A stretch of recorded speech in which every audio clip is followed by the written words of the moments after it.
Hey guys, it's Mr. Schmidt here, and in this video we're going to look at the price elasticity of supply.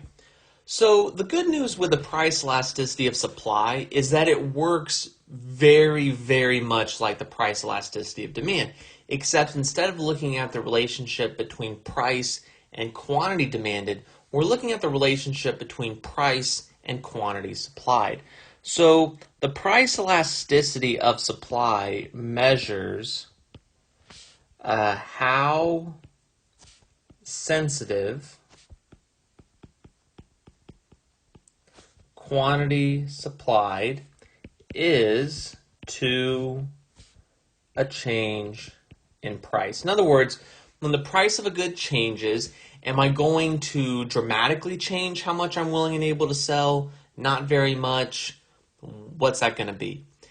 And the good news is the formula for this is pretty much identical to the one for demand. All you have to do here is just change out the letter D for an S. So it's the percent change in quantity supplied over the percent change in price.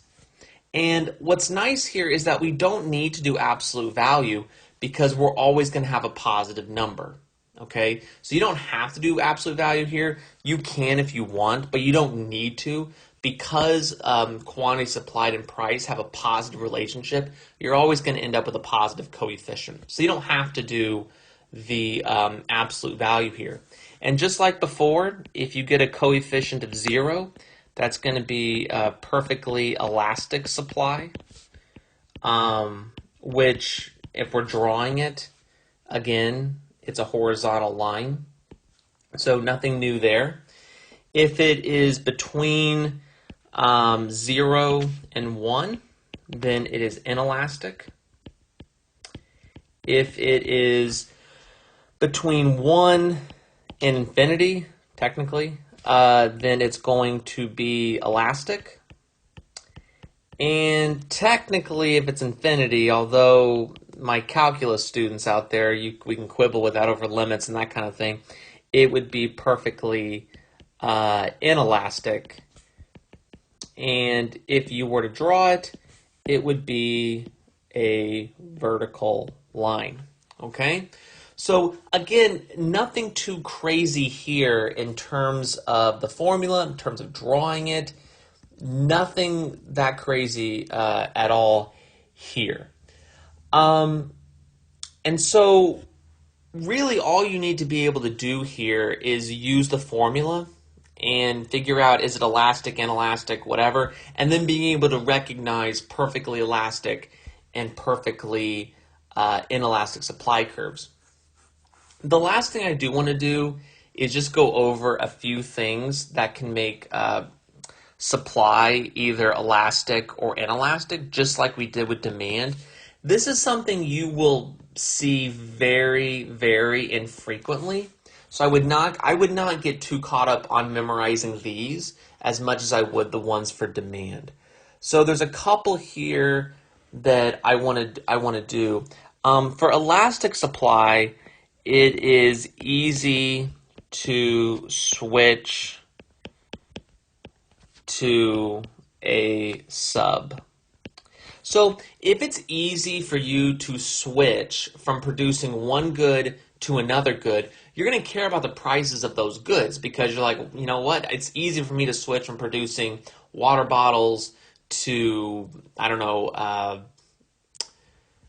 honestly don't know, maybe just water bottle caps on the top of the water bottle. Maybe I'm just going to do that. I don't know. And so what I'm going to do is I'm going to produce one instead of the other, and I'm going to pick the one that gets me the higher price. And again, I don't think water bottle and water bottle caps is a good example. It's more like complements, but you get the idea. If it's hard to switch, and it's like I don't really have a substitute for this, then you're kind of stuck with the price you're getting for the product. You're like, listen, if I can get as much as before, I'm going to still sell roughly the same amount because I have nothing to switch to. I don't have a backup I can switch to. Elastic supply would also be low cost inputs. So if if my resources are cheap, then it's probably going to be easy for me to switch to an alternative because I can afford to make that switch. Whereas if the resources are very expensive, it's going to be harder to make that switch, and so you're going to stay with the product even if you're getting a lower price for your product. And then the last one I would throw in here is one that is shared with demand. And so if a lot of time has passed, firms have more time to adjust their behavior, whether they want to leave the market, whether they want to switch to a substitute, etc.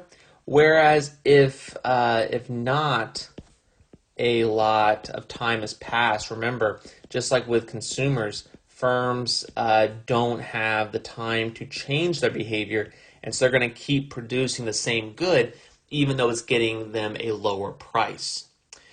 So that's all for the price elasticity of supply. It is not an elasticity that you're going to see very frequently on an assessment or a unit exam or an AP exam, what have you. The demand ones, especially price elasticity of demand, are far, far more important. And so I would spend the bulk of your time making sure you understand those before you look at this one any closer. So that's all for this video. Until next time, have a great day.